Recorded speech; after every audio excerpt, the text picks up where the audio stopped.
Kami sa flood control guys. Yan, kita mo mababa na.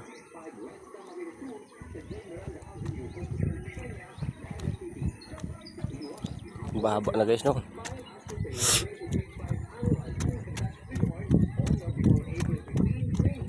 Mahirap daw yan guys pag mag-maintain ka dito ng pakwanan. Yan ang hinahukay nila guys. O yan. Yun ang hukay nila yan ba? Ito yung hinahukay nila. Yun yung hukay nila guys yan. Mababaw na yun guys. Tubig na guys. Oo. Tubig na yan. Tubig na yan. Yan. Pakwanan yan natin guys. Pakwanan mahaba na guys. Oh. Mga siguro guys mga May. Yan. Sigurado talaga yan. Kasi doon sa kay kuya yung kausap may kahapon. 50 daw ang kilong harvest. Kasi harvest nun siya kayong 15 mo. Bibili kami doon.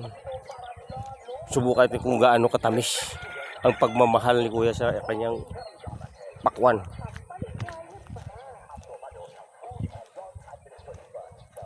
Ayan guys, di ba? Dito kami sa flood control guys eh. Good morning. Kita mo naman outfit ko guys oh. Complete outfit ko guys.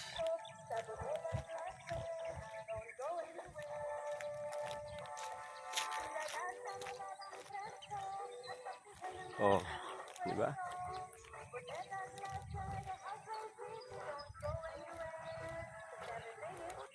Yung talagang buhay guys. Init muna guys. Ayun si kuya guys oh. Nagbibinyag. Nagdilig. Binyag mo sa akin nagdidilig pala si kuya. Puro pakwanan yan guys. Ayun kung malawak ng pakwanan.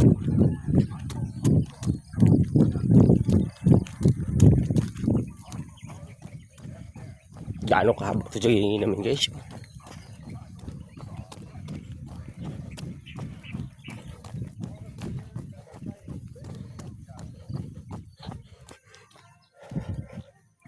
Ayun, pakwanan niya guys sa lahat oh.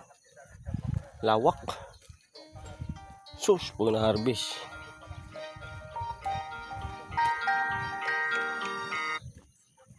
Pag na-harvest guys, thank you Lord. Thank you Lord, my blessing.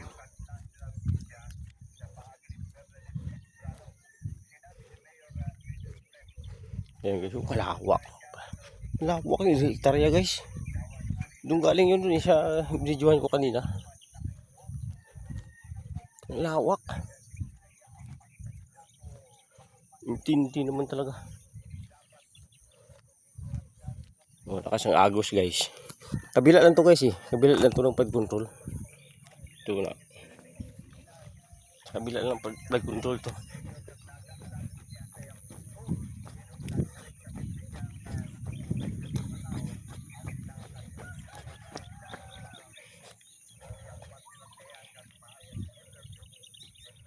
Walking na muna tayo.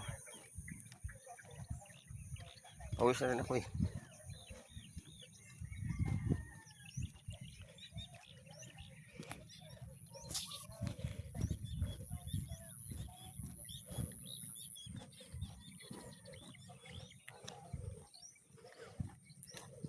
Para bumalik yung sigla ko guys sa katawan guys nga nag-jogging ako. Kasi dati sa Basico guys nga doon kaming base namin. May lagi kong nag-jogging doon. Ngayon pa bumalik, how many years? How many years bago bumalik ang jogging?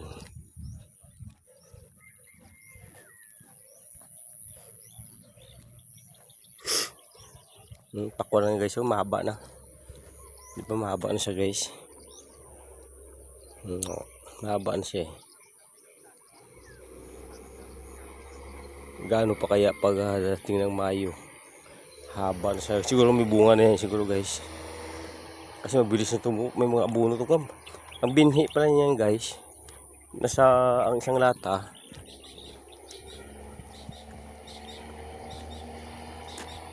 2007 sabi ni kuya. Ang palaya naman to guys. Ang palaya. Yan.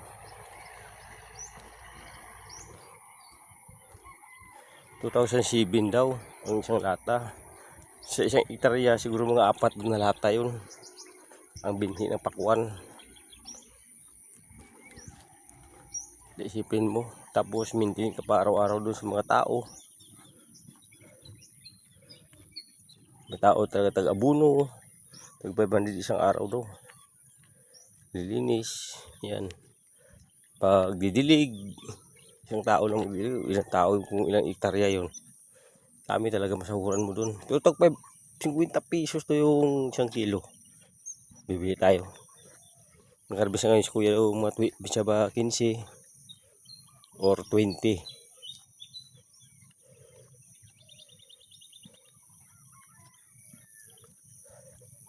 Kaya dito kami nag-jogging.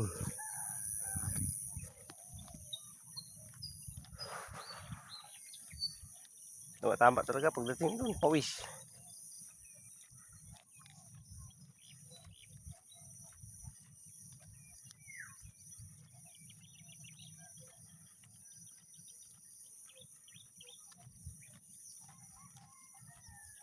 Baka may isda kay Pido, pre.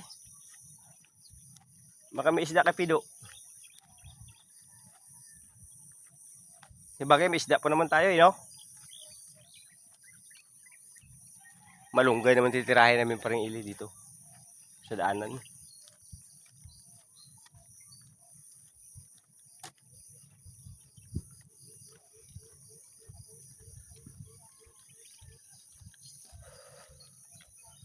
Ganda ng umaga namin. Thank you Lord. Kasi binigay mo ng magandang umaga. Nakapag-condition pa rin kami sa jogging.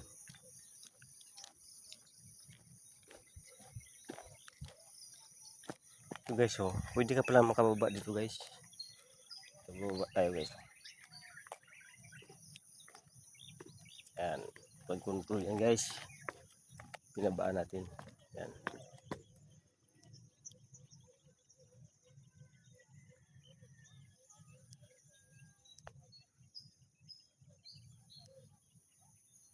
Akyat tayo.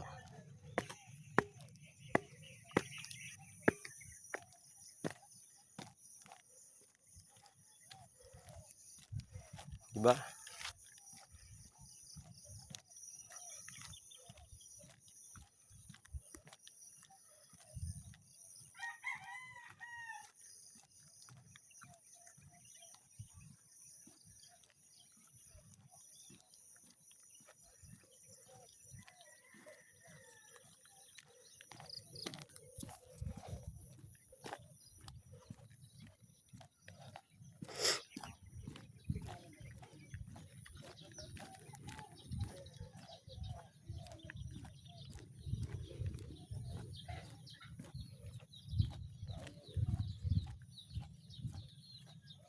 Yan yung bangkaan ni kuya guys, oh, bangka service nila.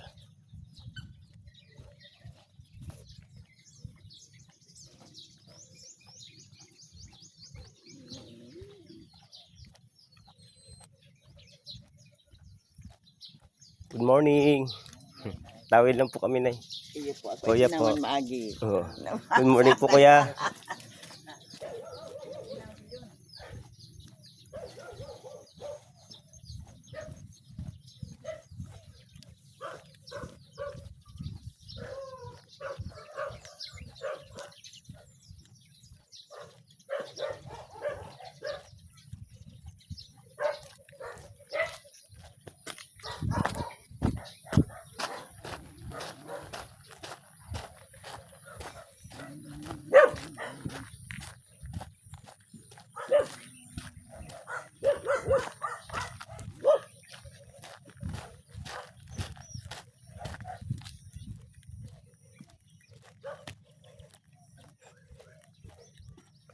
Bait yung tao dito. Mababait. Basta bigay ka lang ng respeto.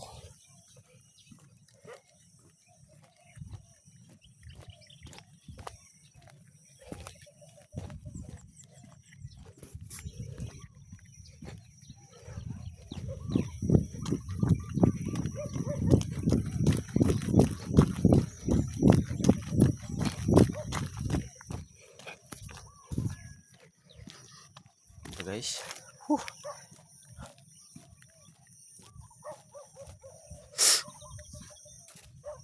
Hagunoy. Paki-comment ko guys kung anong tawag sa inyo to. Dito sa Luzon. Kasi doon kami sa Visayas, sa mga Ilonggo language. Ito hagunoy, pinapakain ng nanay ko dati ito sa mga baboy. Ito ba yung hagunoy na to? Pinakain to nanay tapos yung ano namin, yung himay-himay namin, tadtarin namin yan. Ng nanay ko tapos lagyan ng tahop ng mais. Yung parang sapol ng mais or bigas. Ihalo ni nanay yan sa baboy. Ito naman guys, tawag sa amin to kugon. Ito kugon. Ito. Awan ko dito kung anong tawag dito sa Bicol. Yan guys, so daming hagunoy guys. Hagunoy. Yan ang dami guys, oh. Pinapakain ng nanay ko yan sa native ng mga baboy dati. Lakas kumain yun. Mahilig yun si nanay kasi mag-alaga ng baboy eh. Ayan.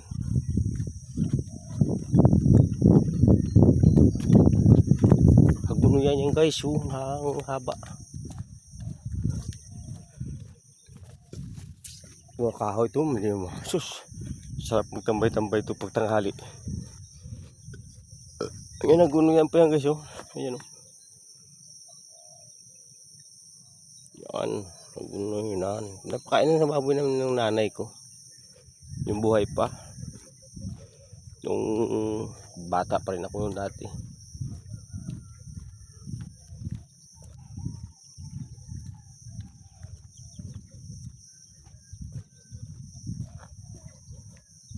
Ayun, hindi makalimutan yung nanay natin kasi yung nagtitiis sa atin. Pati ang tatay. Namimiss ko na sila eh. Tatay eh. Nanay. Doon natin pala makarealize guys. Pag wala na sila.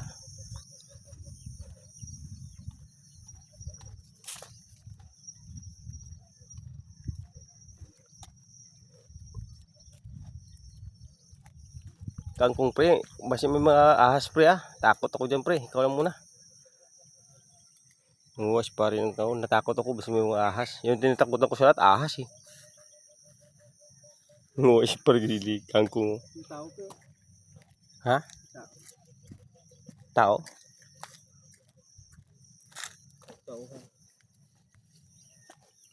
Di nga ano man to pre no? Katay naman to eh, di ba? Wala na itong may-ari yata no?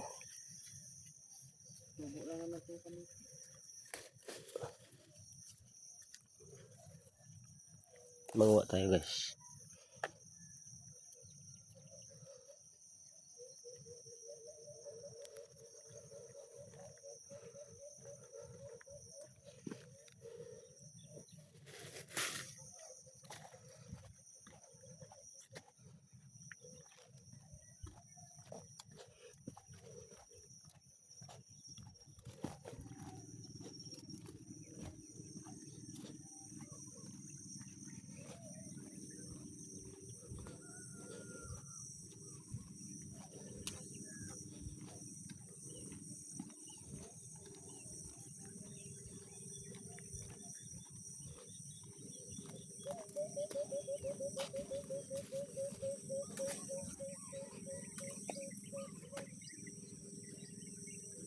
Stop na tayo dito guys. God bless all.